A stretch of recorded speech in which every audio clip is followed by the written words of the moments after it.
Malankara Catholic ടിവിയുടെ കാറ്റക്കിസിസ് എന്ന പരമ്പരയിലേക്ക് ഏവർക്കും ഹൃദ്യമായ സ്വാഗതം. ഇന്നത്തെ ക്ലാസ്സിൽ നാം പരിശുദ്ധ ത്രിത്വത്തെക്കുറിച്ച് പഠിക്കുവാനും മനസ്സിലാക്കുവാനും ശ്രമിക്കുകയാണ്.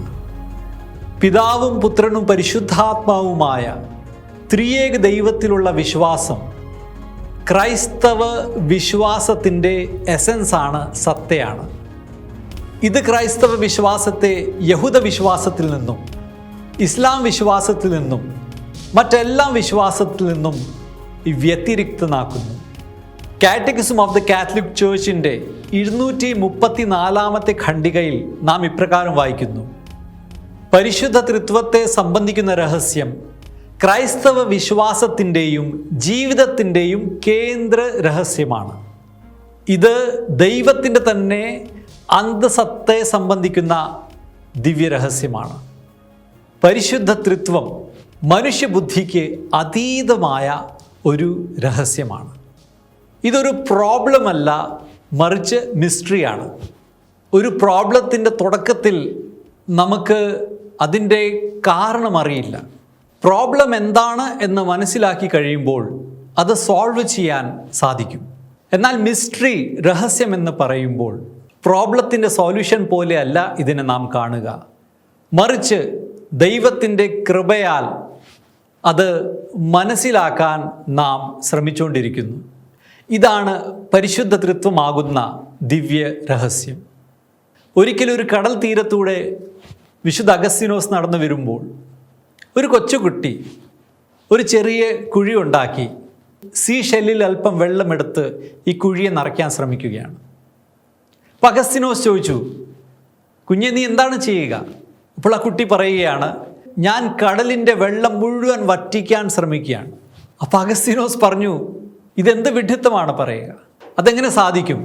അപ്പോൾ കുട്ടി പറയുന്നു, കടലിലെ വെള്ളം ഈ സീ ഷെൽ കൊണ്ട് വറ്റിക്കുന്നതിനേക്കാൾ എത്രയോ ശ്രമകരമാണ് പരിശുദ്ധ ത്രിത്വത്തെ മനസ്സിലാക്കാനുള്ള അങ്ങയുടെ ശ്രമം. അതുകൊണ്ട് പരിശുദ്ധ ത്രിത്വത്തെക്കുറിച്ച് നാം മനസ്സിലാക്കാൻ ശ്രമിക്കുമ്പോൾ ഏറ്റവും ആദ്യം വേണ്ട മനോഭാവം എളിമയാണ്. നമ്മുടെ മാനുഷികമായ ബുദ്ധിയുടെ പ്രയത്നത്തിൻ്റെ പരിമിതികൾ നാം മനസ്സിലാക്കണം. ഇത് ദൈവിക രഹസ്യമാണ് എന്ന ഓർമ്മയിൽ നിത്യനായ ദൈവത്തെ മനുഷ്യനെ എങ്ങനെയാണ് മനസ്സിലാക്കാനായിട്ട് സാധിക്കുക? മനുഷ്യൻ പഞ്ചേന്ദ്രിയങ്ങൾ കൊണ്ട് ഗ്രഹിക്കാൻ കഴിയുന്ന യാഥാർത്ഥ്യത്തെയാണ് മനസ്സിലാക്കുക. എന്നാൽ അദൃശ്യനായ ദൈവത്തെ, ഇന്ദ്രിയങ്ങൾ കൊണ്ട് ഗ്രഹിക്കാൻ കഴിയാത്ത ദൈവത്തെക്കുറിച്ച് മനുഷ്യൻ മനസ്സിലാക്കുന്നതിൽ പരിമിതികളുണ്ട്. ഇത് ഏറ്റവും ആദ്യം നമുക്ക് തിരിച്ചറിയാം. ഈ ലോകത്തിൽ എല്ലാ മനുഷ്യരും ഒരുപക്ഷെ എപ്പോഴെങ്കിലും ചോദിക്കുന്ന 2 ചോദ്യങ്ങളുണ്ട്. 1, ദൈവമുണ്ടോ? 2, ആ ദൈവത്തെക്കുറിച്ച് നമുക്കറിയാൻ സാധിക്കുമോ? Does God exist? Can we know about God? Can we know God? ഈ 2 ചോദ്യങ്ങൾ മനസ്സിലാക്കാനുള്ള ശ്രമത്തിൻ്റെ ഭാഗമായി 3 സമീപനങ്ങൾ നമുക്ക് കാണാനായിട്ട് സാധിക്കും. 1, ദൈവമില്ല, അല്ലെങ്കിൽ ജനറലി നിരീശ്വരവാദം എന്ന് നമുക്ക് പറയാം. പല കാരണങ്ങൾ കൊണ്ടാകാം. സാർത്ർ എന്ന് പറയുന്ന ഫിലോസഫറും കാൾ മാർക്സും ഒക്കെ പറഞ്ഞു, god is a threat to human freedom. മനുഷ്യ സ്വാതന്ത്ര്യത്തിന് ഭീഷണിയാണ് ദൈവം, അല്ലെങ്കിൽ ദൈവസങ്കല്പം. ചില വ്യക്തികൾ പറഞ്ഞു, ഭൂമിയിൽ നിഷ്കളങ്കർ വധിക്കപ്പെടുമ്പോൾ, സഹിക്കേണ്ടി വരുമ്പോൾ അതിലൊന്നും ഇടപെടാൻ കഴിയാത്ത ഒരു ദൈവം ഉണ്ട് എന്നെങ്ങനെ നമുക്ക് പറയാൻ സാധിക്കും? അത് വെറും മിഥ്യയാണ്, അത് വെറും സങ്കല്പമാണ്. ചിലർ യുക്തിയിലൂടെ കണ്ടെത്താൻ കഴിയുന്ന സത്യങ്ങളെ മാത്രമേ അംഗീകരിക്കുകയുള്ളൂ എന്ന് നിർബന്ധം വയ്ക്കുന്നു. നമുക്ക് പരിശോധിക്കാൻ കഴിയാത്ത കാര്യങ്ങൾ, ടെസ്റ്റ് ചെയ്യാൻ കഴിയാത്ത കാര്യങ്ങൾ, അത് അംഗീകരിക്കാൻ അവർ വിസമ്മതിക്കുന്നു. അങ്ങനെ ഒട്ടേറെ കാരണങ്ങൾ കൊണ്ട് ദൈവാസ്തിത്വത്തെ നിഷേധിക്കുന്ന വ്യക്തികളെ നമുക്ക് കാണാൻ പറ്റും. ഇതാണ് ഒന്നാമത്തെ കൂട്ടർ. രണ്ടാമത്തെ സമീപനം എന്നത് അഗ്നോസ്റ്റിസിസം, അജ്ഞേയവാദം. നോസിസ് എന്ന വാക്കിൻ്റെ അർത്ഥം നോളജ്, അറിവെന്നാണ്. ഇപ്പം ദൈവത്തെക്കുറിച്ച് അറിയാൻ കഴിയുകയില്ല എന്ന് ചിലർ വാദിക്കുന്നു. ദൈവമുണ്ടാകാം, ഇല്ലാതിരിക്കാം, പക്ഷെ നമുക്കതിനെക്കുറിച്ച് അറിയാൻ ഒരിക്കലും കഴിയുകയില്ല എന്ന് വിശ്വസിക്കുന്ന ആളുകളുണ്ട്. ഇവരിൽ തന്നെ ചിലർ ഇപ്രകാരം പറയുന്നു: ദൈവമുണ്ടെങ്കിൽ എന്താ, ഇല്ലെങ്കിൽ എന്താ, ഈ ലോകം ഇതുപോലെ തന്നെ മുമ്പോട്ട് പോകും.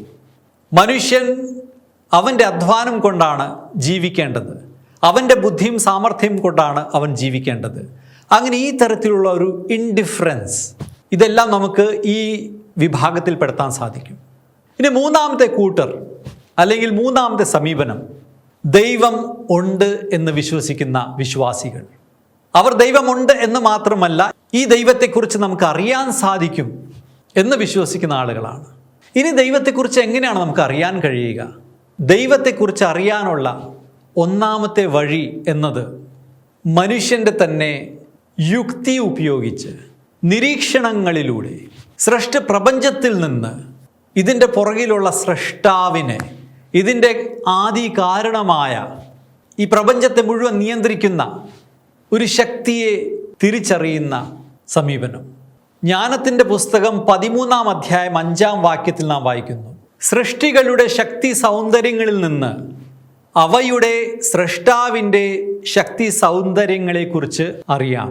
അതുപോലെ റോമാക്കാർക്കുള്ള ലേഖനം 1-ാം അധ്യായം 18 മുതൽ 20 വരെയുള്ള വാക്യങ്ങളിൽ നമുക്ക് കാണാനായിട്ട് സാധിക്കും. ഇവിടെ മനുഷ്യൻ ദൈവത്തെ അന്വേഷിക്കുകയാണ്. ഈ മനോഹരമായ പ്രപഞ്ചത്തെ കാണുമ്പോൾ, ഇതിൻ്റെ ക്രമീകരണങ്ങളൊക്കെ കാണുമ്പോൾ, ഈ ഒരു ഓർഡർ കാണുമ്പോൾ, മനുഷ്യൻ്റെ സൃഷ്ടി കാണുമ്പോൾ, ഇതെല്ലാം തന്നെ ഉണ്ടായതല്ല, ഒരു ആക്സിഡൻ്റ് അല്ല, റാൻഡംലി ഉണ്ടായതല്ല. ഇതിൻ്റെ പുറകിൽ നിശ്ചയമായും ഒരു ശക്തിയുണ്ട്. ആ ശക്തിയെ ദൈവം എന്ന് വിളിക്കുന്നു. ആ ദൈവം സർവശക്തനായിരിക്കണം. ദൈവം എന്ന് വിളിക്കണമെങ്കിൽ സർവശക്തനായിരിക്കണം, സർവജ്ഞനായിരിക്കണം, ഓംനിഷിയൻ്റ് ആയിരിക്കണം, സർവവ്യാപിയായിരിക്കണം, ഓംനി പ്രസൻ്റ് ആയിരിക്കണം, അനാദി കാലം മുതലേ ഉണ്ടായിരിക്കണം, നിത്യനായിരിക്കണം, പെർഫെക്റ്റ് ആയിരിക്കണം, പരിശുദ്ധനായിരിക്കണം, ആരാലും സൃഷ്ടിക്കപ്പെടാത്ത സ്വയംഭൂവായിരിക്കണം. അങ്ങനെയുള്ളൊരു യാഥാർത്ഥ്യത്തെയാണ് ദൈവം എന്ന് വിളിക്കാൻ കഴിയുക. ഇതാണ് ഒന്നാമത്തെ വഴി. മനുഷ്യൻ തൻ്റെ യുക്തി ഉപയോഗിച്ച് തന്നെ ദൈവത്തെക്കുറിച്ചുള്ള ഒരു അറിവിലേക്ക് അവനെത്താൻ സാധിക്കും. പക്ഷെ ഇവിടുത്തെ പ്രശ്നം, ദൈവം ഉണ്ട് എന്ന് അറിയാൻ സാധിച്ചാലും ദൈവം വാസ്തവത്തിൽ ആരാണ്, അതിവിടെ അറിയാൻ കഴിയുന്നില്ല. അതുകൊണ്ടാണ് രണ്ടാമത്തെ വഴി അനിവാര്യമാകുന്നത്. അതെന്താണ്? ദൈവം സ്വയം വെളിപ്പെടുത്തിയാൽ മാത്രമേ നമുക്ക് ദൈവത്തെ അറിയാൻ സാധിക്കുകയുള്ളൂ. മനുഷ്യൻ്റെ പരിമിതമായ ബുദ്ധിയിൽ അഗ്രാഹ്യമായ, അവാച്യമായ, നിത്യനായ, അനന്തമായ, സർവശക്തനായ, സർവവ്യാപിയായ, അദൃശ്യനായ ഈ ദൈവത്തെക്കുറിച്ച് എങ്ങനെയാണ് അറിയാൻ സാധിക്കുക? അതുകൊണ്ട് ദൈവം സ്വയം വെളിപ്പെടുത്തിയില്ലെങ്കിൽ ആ ദൈവത്തെക്കുറിച്ച് ശരിയായ സങ്കല്പം നമുക്ക് ലഭിക്കുകയില്ല. അതാണ് നാച്ചുറൽ റിലീജിയൻസിൽ നമ്മൾ കാണുക. അതുകൊണ്ടാണ് അത്രയും വ്യത്യസ്തമായ സങ്കല്പങ്ങൾ ദൈവത്തെക്കുറിച്ച്, അല്ലെങ്കിൽ അന്ധവിശ്വാസങ്ങൾ, കെട്ടുകഥകൾ ഏറെ രൂപപ്പെട്ടത്. പക്ഷെ ദൈവം സ്വയം വെളിപ്പെടുത്തുമ്പോൾ ദൈവം ആരാണ് എന്ന് നമുക്കറിയാൻ കഴിയുന്നു. ഇതാണ് നാം വിശ്വസിക്കുന്നത്. അങ്ങനെ ഈ സർവശക്തനായ ദൈവം തന്നെ വെളിപ്പെടുത്തി. അബ്രാഹാം ആ വെളിപാടിനെ സ്വീകരിച്ചു, അതിൽ വിശ്വസിച്ചു. Faith is a response to divine revelation. ദൈവിക വെളിപാടിനോടുള്ള മനുഷ്യൻ്റെ പ്രത്യുത്തരമാണ് വിശ്വാസം. അങ്ങനെ ദൈവം സ്വയമേ വെളിപ്പെടുത്തുകയാണ്. അതാണ് നമ്മൾ പഴയ നിയമത്തിൽ മുഴുവൻ നമുക്ക് കാണാനായിട്ട് കഴിയുക. ഇസ്രായേൽ ജനതയ്ക്ക് വെളിപ്പെടുത്തി കൊടുക്കുന്നു, മോശയിലൂടെ സംസാരിക്കുന്നു. അങ്ങനെ ഓരോ പിതാക്കന്മാരിലൂടെയും, പ്രവാചകന്മാരിലൂടെയും, രാജാക്കന്മാരിലൂടെയും ദൈവം സ്വയം വെളിപ്പെടുത്തുകയാണ്. ഏറ്റവും അവസാനമായി തൻ്റെ ഏകജാതനിലൂടെ ദൈവം സ്വയം വെളിപ്പെടുത്തുകയാണ്. അതാണ് പുത്രനായ ദൈവത്തിൻ്റെ മനുഷ്യാവതാരം, നമ്മുടെ കർത്താവായ യേശു ക്രിസ്തു. കർത്താവ് സ്വയം നമ്മളെ പഠിപ്പിച്ച, കർത്താവ് നമുക്ക് നൽകിയ ആ ഒരു വെളിപ്പെടുത്തലാണ് ദൈവം പിതാവും പുത്രനും പരിശുദ്ധാത്മാവുമാകുന്ന ത്രിയേക ദൈവമാണ്. വിശുദ്ധ മത്തായി ശ്ലീഹയുടെ സുവിശേഷം 11-ാം അധ്യായം 27-ാം വാക്യത്തിൽ കർത്താവ് ഇപ്രകാരം പറയുന്നു: പിതാവല്ലാതെ മറ്റാരും പുത്രനെ അറിയുന്നില്ല, പുത്രൻ ആർക്ക് വെളിപ്പെടുത്തി കൊടുക്കുവാൻ മനസ്സാകുന്നുവോ അവനുമല്ലാതെ മറ്റാരും പിതാവിനെയും അറിയുന്നില്ല. അതുകൊണ്ട് പുത്രൻ വെളിപ്പെടുത്താതെ ദൈവം ത്രിയേക ദൈവമാണ് എന്ന് അറിയാൻ നമുക്കാർക്കും സാധിക്കുകയില്ല എന്ന് നമുക്ക് തിരിച്ചറിയാം. ഇനി ദൈവം എങ്ങനെയാണ് ത്രിയേക ദൈവമായിരിക്കുന്നത് എന്ന് വിശുദ്ധ വേദപുസ്തകത്തിൻ്റെയും സഭയുടെ വിശുദ്ധ പാരമ്പര്യത്തിൻ്റെയും വെളിച്ചത്തിൽ, സഭാ പഠനങ്ങളുടെയും വെളിച്ചത്തിൽ നമുക്ക് മനസ്സിലാക്കാനായിട്ട് ശ്രമിക്കാം. പഴയ നിയമത്തിൽ നമ്മൾ കാണുന്ന പ്രധാനപ്പെട്ട കാര്യങ്ങൾ: ദൈവമാണ് ഈ പ്രപഞ്ചത്തെ സൃഷ്ടിച്ചത്, സകല ജീവജാലങ്ങളെയും തൻ്റെ ഛായയിലും സാദൃശ്യത്തിൽ മനുഷ്യനെയും സൃഷ്ടിച്ചത്. സൃഷ്ടികർത്താവായ ദൈവം രക്ഷിക്കുന്ന ദൈവമാണ്. ഈ ഒരു സത്യം കൂടെ നാം അവിടെ തിരിച്ചറിയുകയാണ്. അതുപോലെ തന്നെ പഴയ നിയമത്തിൽ മനസ്സിലാക്കിയ വലിയൊരു സത്യം: ദൈവം ഒരേ ഒരു കർത്താവാണ്. God is one. ബഹുദേവന്മാരിൽ വിശ്വസിക്കുന്ന മനുഷ്യരുടെ ഇടയിൽ രൂപപ്പെട്ട രണ്ടാമത്തെ പ്രവണതയായിരുന്നു ഹേനോഥെയിസം. അതായത് ഓരോ സ്ഥലത്തും ഓരോ ദേവന്മാരുണ്ട്, ഓരോ കാര്യങ്ങൾക്ക് ഒരു ദേവനുണ്ട്. മഴ നൽകുന്ന ദേവൻ വേറെ, കാറ്റ് നൽകുന്ന ദേവൻ വേറെ, അഗ്നി നൽകുന്ന ദേവൻ വേറെ. അപ്പോൾ ഹേനോഥെയിസം അനുസരിച്ച് ഞങ്ങളുടെ ഗോത്രത്തിലെ ദേവൻ മറ്റ് ദേവന്മാരെക്കാൾ ശക്തനാണ് അല്ലെങ്കിൽ ശ്രേഷ്ഠനാണ്. ഞാൻ വിശ്വസിക്കുന്ന ദേവൻ മറ്റ് ദേവന്മാരെക്കാൾ ശക്തനാണ് അല്ലെങ്കിൽ ശ്രേഷ്ഠനാണ്. ഇപ്പം ഇസ്രായേലിൻ്റെയും ചരിത്രത്തിൽ ബഹുദേവന്മാരുടെ ഇടയിൽ താമസിക്കുന്ന അവരുടെ ആദ്യത്തെ പ്രവണത എന്നത് ഹേനോഥെയിസം തന്നെയായിരുന്നു. ദൈവം ഒരേ ഒരു കർത്താവാണ് എന്ന സത്യം ഒരുപാട് നൂറ്റാണ്ടുകൾ കഴിഞ്ഞാണ് അവർ ശരിക്കും മനസ്സിലാക്കിയത്. കാരണം 400 വർഷം ഈജിപ്തിൻ്റെ അടിമത്തത്തിലായിരുന്ന അവർക്ക് പല ദേവന്മാരെക്കുറിച്ചുള്ള കാര്യങ്ങൾ കേൾക്കുവാനും മനസ്സിലാക്കുവാനായി കഴിഞ്ഞുവെങ്കിൽ അവ ഒന്നും യഥാർത്ഥമല്ല എന്നും ദൈവം മാത്രമാണ് കർത്താവെന്നും ഇത്രയും പെട്ടെന്ന് ഗ്രഹിക്കാൻ അവർക്ക് കഴിയുമായിരുന്നില്ല. അതുകൊണ്ടാണ് ചെങ്കടൽ കടന്ന ഇസ്രായേല്യർ ആലപിച്ച ഗാനം എന്താണ്? പുറപ്പാട് 15:1 ദേവന്മാരിൽ അങ്ങേക്ക് തുല്യൻ ആര്? അതായത് ഞങ്ങൾ വിശ്വസിക്കുന്ന യഹോവയായ ദൈവം മറ്റെല്ലാ ദേവന്മാരെക്കാൾ ശക്തനാണ്, ശ്രേഷ്ഠനാണ് എന്ന് പറയുമ്പോൾ അന്യദേവന്മാർ ഇല്ല എന്നല്ല, അവർ ഉണ്ട്. എങ്കിലും യഹോവ അവയേക്കാൾ ശക്തനാണ്, ശ്രേഷ്ഠനാണ്. ഇതാണ് ഹേനോഥെയിസം.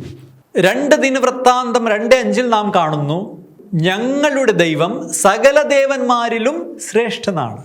സ്ട്രിക്റ്റ് മോണോഥെയിസം, അതായത് ദൈവം ഒരുവൻ മാത്രമേ ഉള്ളൂ, മറ്റ് ദേവന്മാർ ഇല്ല. ഈ ഒരു ബോധ്യം ബാബിലോണിയൻ വിപ്രവാസ കാലത്തിന് ശേഷമാണ് കാണപ്പെടുക. ഏശയ്യ 45:5 നാം വായിക്കുന്നു: ഞാനല്ലാതെ മറ്റൊരു കർത്താവില്ല, ഞാനല്ലാതെ മറ്റൊരു ദൈവമില്ല. അതാണ് സ്ട്രിക്റ്റ് മോണോഥെയിസം. അങ്ങനെ ബഹുദേവന്മാരുടെ ഇടയിൽ താമസിച്ച ഇവർ ഹേനോഥെയിസത്തിലൂടെ ഇപ്പോൾ സ്ട്രിക്റ്റ് മോണോഥെയിസത്തിലേക്ക് എത്തിയിരിക്കുകയാണ്. മറ്റ് ദേവന്മാരെ ഇല്ല എന്ന് ശക്തമായി വിശ്വസിക്കുന്ന ഒരു സമൂഹമായി മാറി യഹൂദ സമൂഹം. തുടർന്ന് പഴയ നിയമത്തിൽ കാണുന്ന പ്രധാനപ്പെട്ട ഒരു വെളിപാടെന്നത് ദൈവം പിതാവാണ്. ഇസ്രായേൽ ദൈവത്തിൻ്റെ ആദ്യജാതനാണ് എന്ന് പുറപ്പാട് 4:22 നാം കാണുന്നു. നിയമാവർത്തനം 14:1 നിങ്ങളുടെ ദൈവമായ കർത്താവിൻ്റെ മക്കളാണ് നിങ്ങൾ. അതിൻ്റെ കാരണം എന്താണ്? നിയമാവർത്തനം 32:6 നാം കാണുന്നു: അവിടുന്നല്ലയോ നിങ്ങളെ സൃഷ്ടിച്ച പിതാവ്. ദൈവമാണ് സൃഷ്ടിച്ചത്, അതുകൊണ്ട് ദൈവം ഇസ്രായേലിൻ്റെ പിതാവാണ്. ദൈവവും തന്നെ പരിചയപ്പെടുത്തുന്നത് ഇസ്രായേലിൻ്റെ പിതാവും ഇസ്രായേൽ ദൈവത്തിൻ്റെ ആദ്യജാതനാണ് എന്ന നിലയ്ക്കാണ്.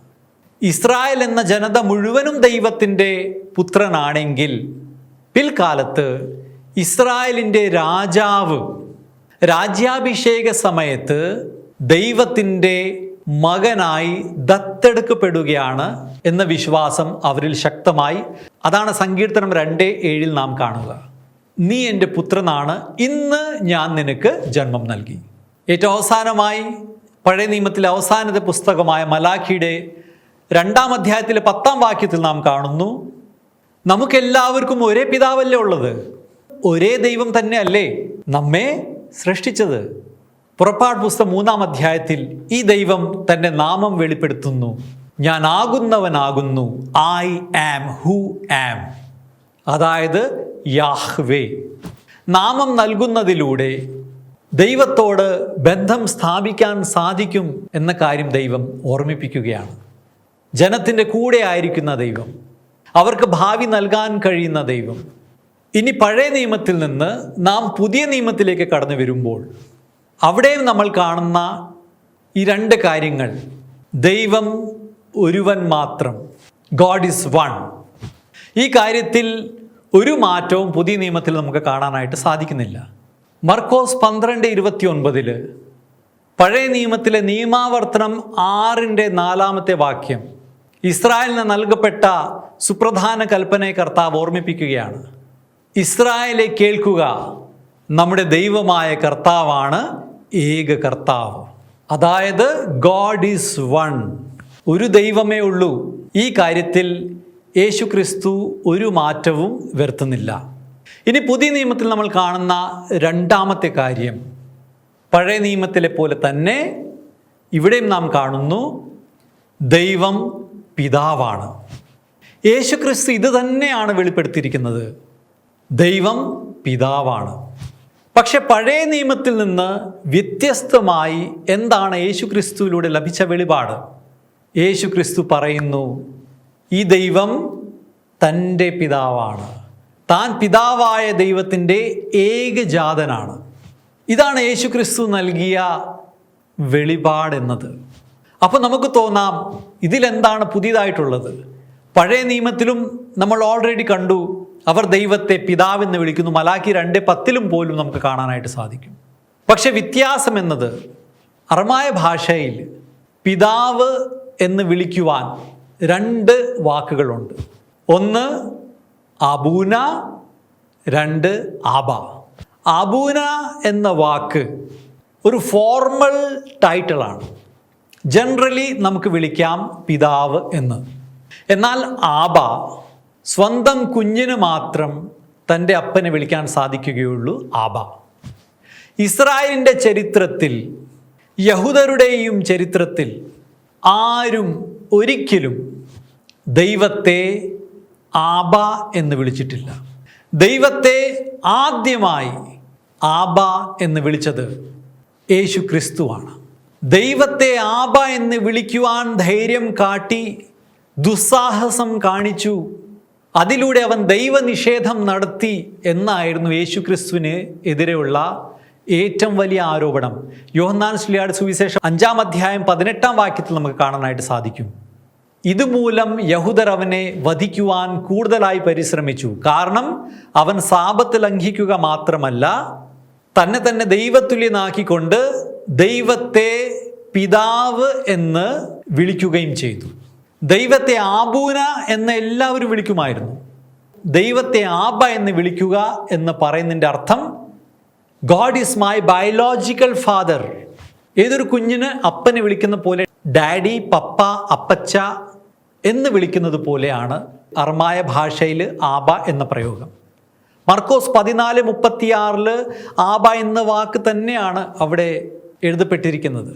ഇതാണ് വ്യത്യാസം. ദൈവം എല്ലാവരുടെയും ആബൂനയാണെങ്കിലും യേശു ക്രിസ്തുവിൻ്റെ ആബയാണ്.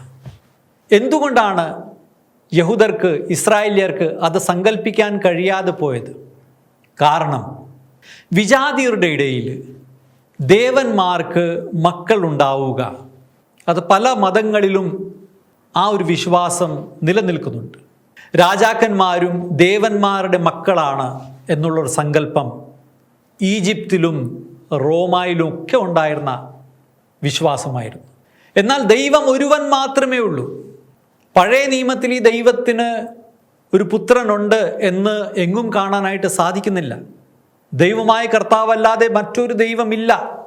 അതുകൊണ്ടാണ് ദൈവത്തെ ആബ എന്ന് വിളിക്കുന്നത്. അവർ ദൈവനിഷേധമായി, ദൈവകൽപ്പനയുടെ ലംഘനമായി, വലിയ പാപമായി കണ്ടത്.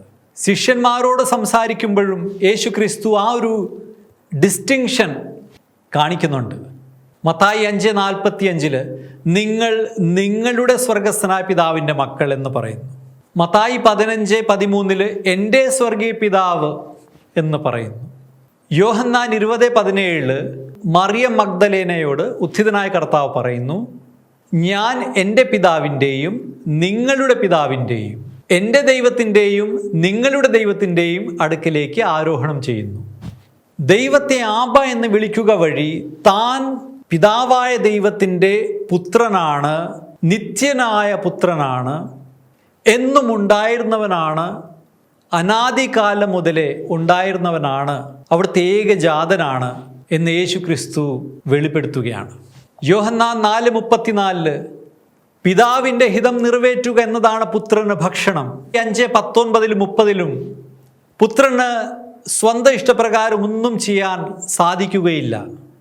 യോഹന്നാൻ 7:16 എൻ്റെ പ്രബോധനം എൻ്റെ സ്വന്തമല്ല, എന്നെ അയച്ചവൻ്റെ അത്രേ. അങ്ങനെ പിതാവും പുത്രനും തമ്മിലുള്ള അഭേദ്യമായ ബന്ധം ഇതാണ് നമുക്ക് കാണാനായിട്ട് സാധിക്കുക. യോഹന്നാൻ 10:30 ഞാനും പിതാവും ഒന്നാണ്. ഒരേ ആളാണ് എന്നല്ല കർത്താവ് പറഞ്ഞത്, ഞാനും പിതാവും ഒന്നാണ്. അത് യൂണിറ്റിയാണ്, ഐക്യമാണ്. യേശുക്രിസ്തു യഹോവയല്ല. യേശുക്രിസ്തു പിതാവിൽ നിന്ന് ഡിസ്റ്റിങ്ക്റ്റ് ആണ്, വ്യതിരിക്തനാണ്. എങ്കിലും പിതാവും പുത്രനും ഒന്നാണ്. രണ്ട് ആളുകളാണ്, പക്ഷേ സ്നേഹത്തിൽ ഒന്നാണ്. നിത്യനായ പിതാവിൻ്റെ നിത്യനായ പുത്രനാണ് അവിടുന്ന്. യോഹന്നാൻ 1:1 നാം കാണുന്നു, ആദിയിൽ വചനമുണ്ടായിരുന്നു, വചനം ദൈവത്തോട് കൂടെയായിരുന്നു, വചനം ദൈവമായിരുന്നു. യേശു ക്രിസ്തു പിതാവായ ദൈവത്തിൻ്റെ പുത്രൻ മാത്രമല്ല, പുത്രനായ ദൈവമാണ്. ദൈവം ഒരുവനാണ്, പിതാവും ദൈവമാണ്, പുത്രനും ദൈവമാണ്. എന്നാൽ ഇവർ രണ്ട് ദൈവങ്ങളല്ല, ഒരു ദൈവത്തിൽ തന്നെ ഒരു ബഹുത്വത്തിൻ്റെ ഒരു സൂചനയാണ് നമുക്കിവിടെ കാണാനായിട്ട് കഴിയുക. അപ്പോൾ മൂന്നാമത്തെ ആളോ? പരിശുദ്ധാത്മാവ്. പരിശുദ്ധാത്മാവ് പിതാവല്ല, പരിശുദ്ധാത്മാവ് യേശു ക്രിസ്തുവുമല്ല. പിതാവിൽ നിന്നും പുത്രനിൽ നിന്നും വ്യതിരിക്തനാണ് പരിശുദ്ധാത്മാവ്. യോഹന്നാൻ 16:7 പരിശുദ്ധാത്മാവ് എന്ന സഹായകനെ കുറിച്ച് യേശു ക്രിസ്തു പറയുന്നു, ഞാൻ പോയാൽ അവനെ നിങ്ങളുടെ അടുക്കലേക്ക് ഞാൻ അയക്കും എന്നാണ് പറഞ്ഞിരിക്കുന്നത്. പരിശുദ്ധ ത്രിത്വത്തിലെ മൂന്നാമത്തെ ആളാണ് പരിശുദ്ധാത്മാവ്. പരിശുദ്ധാത്മാവ് ഒരു ശക്തി മാത്രമല്ല, പരിശുദ്ധാത്മാവ് ഒരു വ്യക്തിയാണ്. അപ്പസ്തോല പ്രവർത്തനം 10-ാം അധ്യായത്തിൽ പരിശുദ്ധാത്മാവ് പത്രോസിനെ കൊർന്നേലിയോസിൻ്റെ അടുത്തേക്ക് അയക്കുകയാണ്. 8-ാം അധ്യായത്തിൽ എത്യോപ്യക്കാരനായ ഷണ്ടൻ്റെ അടുത്തേക്ക് ഫിലിപ്പിനെ പരിശുദ്ധാത്മാവ് അയക്കുകയാണ്. 5-ാം അധ്യായത്തിലെ 3-4 വാക്യങ്ങളിൽ അനനിയാസിനോടും സഫീറയോടും പത്രോസ് പറയുന്നത്, നിങ്ങൾ പരിശുദ്ധാത്മാവിനെ വഞ്ചിക്കുന്നു, ദൈവത്തിനെതിരെ നിങ്ങൾ കള്ളം പറയുന്നു. പരിശുദ്ധാത്മാവിനെ ദൈവമെന്ന് വളരെ ഡയറക്റ്റായിട്ട് വിളിക്കുന്ന ഒരു വാക്യമാണത്. അങ്ങനെ പിതാവും പുത്രനും പരിശുദ്ധാത്മാവും ത്രിയേക ദൈവമാണ്. ഒരു ദൈവമേ ഉള്ളൂ, എന്നാൽ ഒരു ദൈവത്തിൽ 3 ആളുകൾ ഉണ്ട്. അതാണ് പിതാവും പുത്രനും പരിശുദ്ധാത്മാവും. 3 ആളുകളെയും ഒരുമിച്ച് എവിടെയാണ് കാണുക? കർത്താവായ യേശു മിശിഹായുടെ മാമോദീസ സമയത്ത് അവിടെ യേശു ക്രിസ്തു സ്നാനമേൽക്കുമ്പോൾ പരിശുദ്ധാത്മാവ് പ്രാവിൻ്റെ രൂപത്തിൽ വരുന്നു. സ്വർഗത്തിൽ നിന്ന് പിതാവായ ദൈവത്തിൻ്റെ സ്വരം കേൾക്കുന്നു, ഇവൻ എൻ്റെ പ്രിയപുത്രൻ, ഇവനിൽ ഞാൻ പ്രസാദിച്ചിരിക്കുന്നു. അതുപോലെ തന്നെ ലൂക്ക 9-ാം അധ്യായത്തിൽ താബോർ മലയിലെ രൂപാന്തീകരണ സമയത്ത് പരിശുദ്ധ ത്രിയേക ദൈവത്തെ നമുക്ക് ഒരുമിച്ച് അവിടെ കാണാനായിട്ട് സാധിക്കുന്നു. അവിടെ പിതാവായ ദൈവത്തിൻ്റെ സ്വരവും പരിശുദ്ധാത്മാവും മേഘത്തിൻ്റെ രൂപത്തിൽ അവിടെ വരുന്നു. പുത്രൻ്റെ ദിവ്യത്വം പത്രോസും യാക്കോബും യോഹന്നാനും ദർശിക്കുകയാണ്. മത്തായി 28:20 ഉത്ഥിതനായ കർത്താവ് അപ്പോസ്തലന്മാരോട് കൽപ്പിക്കുകയാണ്, നിങ്ങൾ പോയി എല്ലാ ജനതകളെയും ശിഷ്യപ്പെടുത്തുവിൻ, പിതാവിൻ്റെയും പുത്രൻ്റെയും പരിശുദ്ധാത്മാവിൻ്റെയും നാമത്തിൽ അവർക്ക് ജ്ഞാനസ്നാനം നൽകുവിൻ, പിതാവിൻ്റെയും പുത്രൻ്റെയും പരിശുദ്ധാത്മാവിൻ്റെ നാമങ്ങളിൽ അല്ല, നാമത്തിൽ.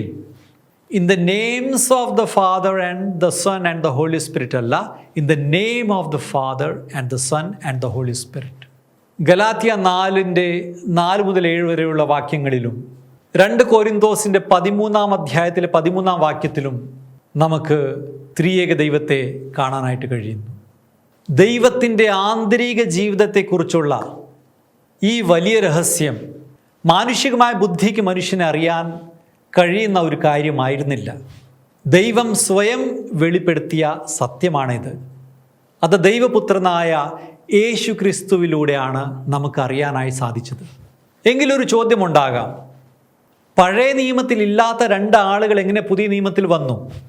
പഴയ നിയമത്തിൽ യഹോവയെ മാത്രമേ കാണുന്നുള്ളൂ. ആ ദൈവത്തെ പിതാവെന്ന് വിളിക്കുന്നു. എന്നാൽ പുത്രനെക്കുറിച്ചോ പരിശുദ്ധാത്മാവിനെക്കുറിച്ചോ അവിടെ ഒന്നും കാണുന്നില്ലല്ലോ. പിന്നെ എങ്ങനെയാണ് ഇതിൽ നമുക്ക് വിശ്വസിക്കാനായിട്ട് സാധിക്കുക എന്ന് പലരും ചോദിക്കാറുണ്ട്. അതുകൊണ്ട് കർത്താവായ യേശു ക്രിസ്തുവിലൂടെ ലഭിച്ച ഈ ദൈവിക വെളിപാടിൻ്റെ വെളിച്ചത്തിൽ പഴയ നിയമത്തെ നാം വീണ്ടും വായിക്കുമ്പോൾ നമുക്ക് ആദ്യത്തെ വാക്യം മുതൽ തന്നെ ഈ സത്യം കാണാനായിട്ട് സാധിക്കും. ആദിയിൽ ദൈവം ആകാശവും ഭൂമിയും സൃഷ്ടിച്ചു. അവിടെ ഹെബ്രായ ഭാഷയിൽ ഉപയോഗിച്ചിരിക്കുന്ന വാക്ക് എലോഹിം എന്ന വാക്കാണ്. അതൊരു പ്ലൂറൽ ഫോമാണ്, സിംഗുലർ എൽ ആണ്. ദൈവത്തെ വിശേഷിപ്പിക്കുവാൻ സിംഗുലർ എൽ ഉണ്ടായിരിക്കെ അവിടെ ബഹുവചനമായ എലോഹിം എന്ന വാക്കാണ് ഉപയോഗിച്ചിരിക്കുക. ദൈവത്തിൽ തന്നെ ഒരു ബഹുത്വമുണ്ട് എന്നതിൻ്റെ സൂചന ആദ്യത്തെ വാക്യത്തിൽ തന്നെ നമുക്ക് കാണാനായിട്ട് സാധിക്കുന്നു. ഉൽപ്പത്തി 1:26 ദൈവം അരുളി ചെയ്യുന്നു, നമുക്ക് നമ്മുടെ ഛായയിലും സാദൃശ്യത്തിലും മനുഷ്യനെ സൃഷ്ടിക്കാം. ഒരേ ഒരു ദൈവത്തിൻ്റെ ഉള്ളിൽ ഒരു ഡയലോഗ് നടക്കുന്നു, സംഭാഷണം നടക്കുന്നു എന്നിവിടെ നമുക്ക് കാണാനായിട്ട് സാധിക്കുന്നു. ഇത് നമ്മുടെ സഭപിതാവായ വിശുദ്ധ ഐരന്യൂസ് ആണ് ഏറ്റവും ശക്തമായി പ്രസ്താവിച്ചത്. വിശുദ്ധ ജോൺ പോൾ 2 മാർപ്പാപ്പയും തൻ്റെ പ്രബോധനത്തിൽ ത്രിയേക ദൈവത്തിൻ്റെ സൂചനയായി ഈ വാക്യത്തെ ചൂണ്ടിക്കാണിക്കുന്നു. ഉൽപ്പത്തി 3:22 ഉൽപ്പത്തി 11:7 ഏശയ്യ 48:16 നമുക്ക് കാണാനായിട്ട് സാധിക്കും. ഇത് കൂടാതെ 110-ാമത്തെ സങ്കീർത്തനത്തിലെ 1-ാമത്തെ വാക്യം, കർത്താവ് എൻ്റെ കർത്താവിനോട് അരുളി ചെയ്തു, ഞാൻ നിന്റെ ശത്രുക്കളെ നിന്റെ പാദപീഠമാക്കുവോളം നീ എൻ്റെ വലത്ത് ഭാഗത്തിരിക്കുക. പരിശുദ്ധാത്മാവിൻ്റെ പ്രേരണയാലാണ് ദാവീദ് ഇത് രചിച്ചിരിക്കുക. വിശുദ്ധ വേദപുസ്തകത്തിൻ്റെ ഗ്രന്ഥകർത്താവ് പരിശുദ്ധാത്മാവാണ്. അപ്പോൾ ഇത് ദാവീദല്ല പറഞ്ഞിരിക്കുന്നത്, പരിശുദ്ധാത്മാവാണ് ഈ വാക്യം പറഞ്ഞിരിക്കുന്നത്. അവിടെ എന്താ പറയുന്നു? കർത്താവ് എൻ്റെ കർത്താവിനോട് അരുളി ചെയ്തു. The lord said to my lord. അവിടെ എഴുതിയിരിക്കുന്നത് അദോനായി എൻ്റെ അദോനായിയോട് പറഞ്ഞു. ദൈവത്തിൻ്റെ പരിശുദ്ധ നാമം എന്താണ്? യാഹ്വേ. പുറപ്പാട് 3:14 ദൈവം മോശയ്ക്ക് തൻ്റെ നാമം വെളിപ്പെടുത്തി കൊടുത്തത്. പക്ഷേ ദൈവത്തിൻ്റെ പരിശുദ്ധ നാമം നമുക്ക് എങ്ങനെയാണ് ഉച്ചരിക്കാനായിട്ട് സാധിക്കുക? കൂടാതെ ദൈവകൽപ്പനയാണ് ദൈവത്തിൻ്റെ നാമം വ്യഥാവിൽ ഉപയോഗിക്കരുത്.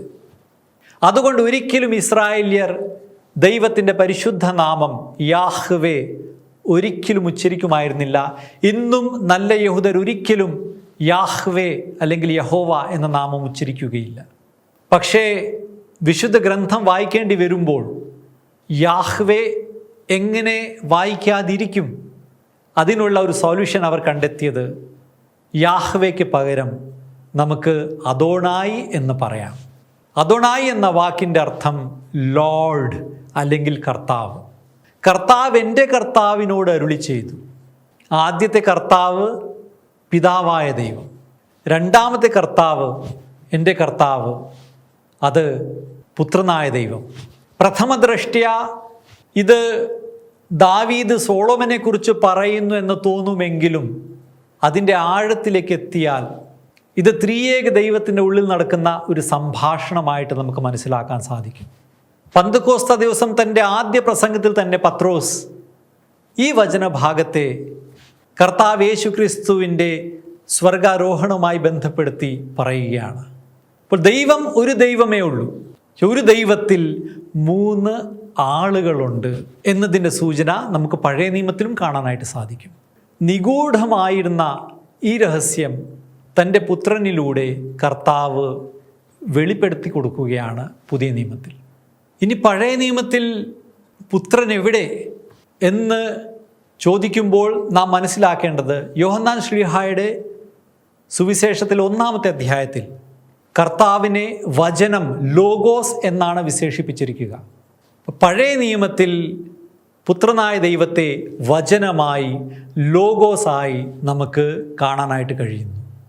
ദൈവം തൻ്റെ വചനത്താലാണ് സകലതും സൃഷ്ടിച്ചത്. സകലതും അവനിലൂടെയാണ് ഉണ്ടായത്, അവനെ കൂടാതെ ഒന്നും ഉണ്ടായിട്ടില്ല എന്ന് യോഹന്നാൻ 1:3 നമുക്ക് കാണാനായിട്ട് സാധിക്കും. സങ്കീർത്തനം 33-ന്റെ 6-ാമത്തെ വാക്യത്തിൽ കർത്താവിൻ്റെ വചനത്താൽ ആകാശം നിർമ്മിക്കപ്പെട്ടു എന്ന് നാം കാണുന്നു. ഇതുകൂടാതെ പഴയ നിയമത്തിൽ പുത്രനായ ദൈവത്തെ ജ്ഞാനമായി നമുക്ക് കാണാൻ സാധിക്കുന്നു. വിസ്ഡം അല്ലെങ്കിൽ സോഫിയ. അനാദികാലം മുതലേ ജ്ഞാനം ഉണ്ടായിരുന്നു. Wisdom was in the beginning.